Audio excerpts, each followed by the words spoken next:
ሰላም ጤና ይስጥልን የተከበራችሁ የዩቲዩብ ቻናላችን ቤተሰቦች፣ በዛሬው የመረጃ ጊዜ ብትሰሟቸው መልካም ይሆናሉ ካልናቸው መረጃዎች መካከል የብልጽግና 7ኛ ዓመትና የፋኖ መግለጫ እንዲሁም የአዳነች አቤቤ ወንድም ነኝ ባዩ በቁጥጥር ስር ዋለ የሚሉ መረጃዎች ይገኙበታል። አብራችሁን ቆዩ።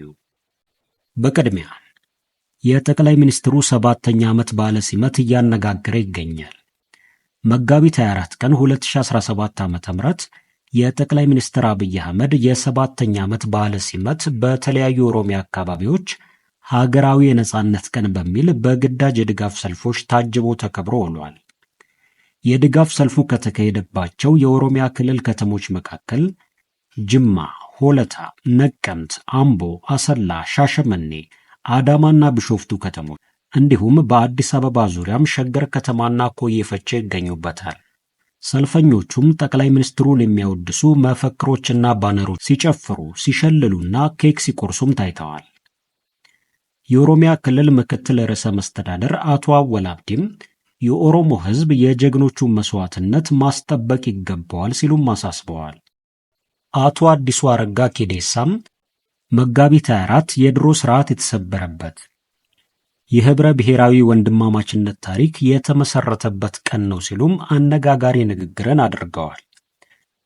የኦሮሚያ ክልል ፕሬዝዳንት አቶ ሽመልስ አብዲሳ ከሰሞኑ በጨፌ ኦሮሚያ ስብሰባ ላይ የኦሮሞ ህዝብና መንግስት የመጀመሪያው ተልዕኮ ይሄንን መንግስታዊ ስርዓት ማስጠበቅ ነው ሲሉ መናገራቸው ይታወሳል። የህብረ ብሔራዊ ወንድማማችነት ታሪክ የተመሰረተበት ቀን ነው ሲሉም አነጋጋሪ ንግግርን አድርገዋል። የኦሮሚያ ክልል ፕሬዝዳንት አቶ ሽመልስ አብዲሳ ከሰሞኑ በጨፌ ኦሮሚያ ስብሰባ ላይ የኦሮሞ ህዝብና መንግስት የመጀመሪያው ተልዕኮ ይሄንን መንግስታዊ ስርዓት ማስጠበቅ ነው ሲሉ መናገራቸው ይታወሳል። አቶ ሽመልስ የኦሮሞ ህዝብ በህይወት መስዋዕትነት ያገኘውን ድልና ነጻነት ሊያሳጡት ከውስጥም ከውጭም የሚያሴሩ አካላትን የኦሮሞ ህዝብ በንቃት ሊከታተል እንደሚገባም አሳስበው ነበር። ሆኖም የኦሮሚያ ተቃዋሚ የፖለቲካ ኃይሎች በበኩላቸው ቀኑን ኦሮሞ በታሪኩ የተዋረደበት ቀን ነው ሲሉም ገልጸውታል። ከኦሮሚያ ክልል በተጨማሪም በወላይታና ሶሳ ከተማም የግዳጅ የድጋፍ ሰልፎች ተካሂደዋልም ተብሏል። የድጋፍ ሰልፎቹ በተለይም በኦሮሚያ ክልል ደቡብ የተወሰኑ ቦታዎችና አሶሳ ላይ ብቻ መደረጋቸው አነጋጋሪ ሆኗል። ምክትል ጠቅላይ ሚኒስትር ተመስገን ጥሩነህም መጋቢት 24 በዘመናዊቱ የኢትዮጵያ ታሪክ ውስጥ ልዩ ቦታ አላት። ሁሉንም ኢትዮጵያዊ በመደመር እሳቤ አግባባች ቀን ናት። ኢትዮጵያ ውስጥ ትላንት እየራቀ ነገ እየቀረበ ነውም ብለዋል። ዘርፈ ብዙ የመጋቢት 24 ፍሬዎችን ከጃርቶችና ከቀበሮች መጠበቅ አለብን ሲሉም ምክትል ጠቅላይ ሚኒስትሩ አነጋጋሪ መልእክትን አስተላልፈዋል። ማንም ከመዳረሻችን አያስቀራንም ያሉት ምክትል ጠቅላይ ሚኒስትሩ በሚወረወሩብን ድንጋዮች ብልጽግናን እንገነባበታለንም ብለዋል። ሆኖም ይህን የተመለከቱ አንዳንዶች 7 የመከራና ሰቆቃ፣ ጦርነት፣ የሉዓላዊነት መደፈር፣ መታፈን፣ መታገትና መፈናቀል የጨለማ ዓመታት ሲሉም አስተያየታቸውን ሰጥተዋል። ለውጡ ሀገርን ከመበተን አድኗል። አብይ አህመድም የተዋጣለት መሪ ነው። ከዚሁ ጋር በተያያዘም ከአማራ ፋኖ አደረጃጀቶች ሰበር መግለጫ በትላንትናው ዕለት ተሰጥቷል። በመግለጫውም ይሄ መጨረሻው የሚያነባ የአማራ ትውልድ ይሆናል ብለዋል። አደረጃጀቶቹ በሰጡት መግለጫም ባለፉት 500 ዓመታት ለነጋሪም ለሰሚም ለጸሐፊም የሚያስቸግሩ ለታሪክ ገጾች የከበዱ ፍጅቶች በአማራ ሕዝብ ላይ ተፈጽመዋል። በተለይም ባለፉት 80 ዓመታት ጠላቶቻችን አማራ አልቦ ምድር ሊፈጥሩ ጥረዋል። የጠላቶቻችን የጦር መኳንንት አማራ የሌለባት ኢትዮጵያን ለአለቆቻቸው ሊያስረክቡ ቃል ገብተው ሊፈጽሙትም ተንቀሳቅሰዋል። በመሆኑም ሚሊዮን አማራዎች በዚህ ዕቅድ የተነሳ አልቀዋል። ይህንን ግፍ ለማስቆም ቀደምቶቻችን በተለያየ ጊዜ የተሳካም ያልተሳካም የጀግንነትና የአርበኝነት ሥራ ሰርተዋል። በእነዚህ 80 ዓመታት ውስጥ አንድ የአማራ ጭንቅላት ተቆርጦ 30 ብር ተሽጧል። የአማራን አንገት በብዛት ያመጣ ባንዳ ለስኬቱ ተሸልሟል።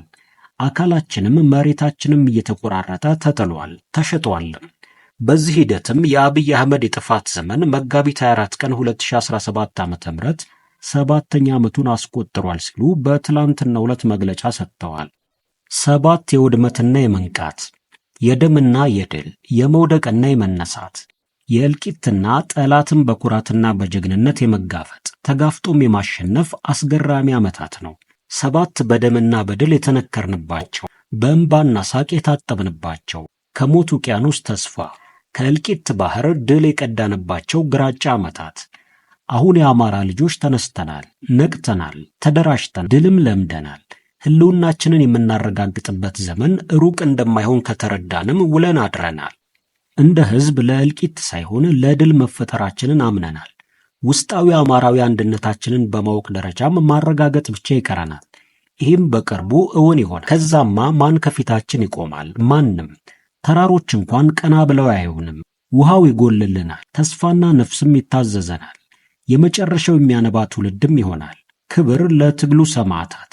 ድላችን በተባበረ ክንዳችን። የአማራ ፋኖ በሸዋ፣ የአማራ ፋኖ አንድነት በጎንደር፣ የአማራ ፋኖ በወሎ ቤተ አማራ፣ የአማራ ፋኖ በጎጃም ዘመቻ አንድነት ግለቱን ጠብቆ ይቀጥላል ሲሉ የፋኖ አደረጃጀቶች መግለጫ አውጥተው ተመልክተናል። በመጨረሻም የከንቲባ አዳነች አቤቤ ወንድም ነኝ ባዩ በቁጥጥር ስር ዋለ። የአዲስ አበባ ከተማ ከንቲባ ወይዘሮ አዳነች አቤቤ እህቴ ናት የሚለው ወጣት በፖሊስ ቁጥጥር ስር ውሏል። ወጣቱን ቃለ ምልልስ ያደረገለት ጋዜጠኛም በፖሊስ ሊያዝ እንደቻለ ተሰምቷል። የእርቅ ማዕድ ቲቪ የተባለና በማህበራዊ ሚዲያ ላይ የሚተላለፍ ፕሮግራም አበበ የተባለን ወጣት ከንቲባ አዳነች አቤቤ እህቴ ናቸው፣ በአዲስ አበባ ከተማ ቤተል ተብሎ በሚጠራው አካባቢ ያለው ወረዳ 7 ሙሉ በሙሉ የኛ ነበር፣ ነገር ግን አንድ ባለሀብት ያለ አግባብ ወስዶብናል እያለ መግለጫ የሚሰጠው ወጣቱ አክሎም ይህ የደረሰብንን ጉዳይ እህቴ አዳነች አቤቤ አታውቅም ሲል በቃለ ምልልሱ ላይ ያብራራል። ቃለ ምልልሱ አየር ላይ ከዋለ በኋላ ፖሊስ ወጣቱን ሲያፈላልግ ቆይቶ ባለፈው ሳምንት በቁጥጥር ስር እንደዋለው የፖሊስ የመረጃ ምንጮች ገልጸዋል። ከወይዘሮ አዳነች አቤቤ እህቴ ናት ባዩ ወጣት በተጨማሪም የስነ ልቦና ባለሙያውና የእርቅ ማዕድ ቲቪ ባለቤት አቶ እንዳልካቸው በቁጥጥር ስር እንደዋሉም ሰምተናል። ከእርቅ ማዕድ ቲቪ ላይ ኢንተርቪው ነው በተለያዩ የቲክቶክ ገጻቸው ላይ የለቀቁ ሰዎች የአዲስ አበባ ፖሊስ ኮሚሽን የያዘ ሲሆን ባለፈው ሳምንት በአራዳ ምድብ የጊዜ ቀጠሮ ችሎት አቅርቧቸው 14 የምርመራ ቀናት እንደተፈቀደለትም ሰምተናል። አዳነች አቤቤ እህቴ ናት የሚለው አቶ አበበ በቃለ ምልልሱ ላይ በእኛ መሬት ውክልና የሰጠሁት አቶ ጀማል መሐመድ የተባለ ሰው ከተለያዩ ሚኒስትሮች ጋር በመመሳጠር 680 ሚሊዮን ብር ካሳ ወስዶብናል ሲልም ይሰማል። ፖሊስ ግለሰቡን ለእስር የዳረገውን ምክንያት ለፍርድ ቤት ሲገልጽ የከንቲባው ወንድም ሳይሆን ወንድም ነኝ ብሎ ስም ማጥፋትና ከፍተኛ ማጭበርበር ፈጽሟል በማለት እንደተጠረጠረውም ገልጿል። ክቡራን አድማጮቻችን ለሰዓቱ ብታደምጧቸው መልካም ይሆናሉ ያልናቸው መረጃዎች ይህንን ይመስላሉ። በሌላ መረጃ ተመልሰን እስከምንገናኝ ድረስ መልካም ቆይታ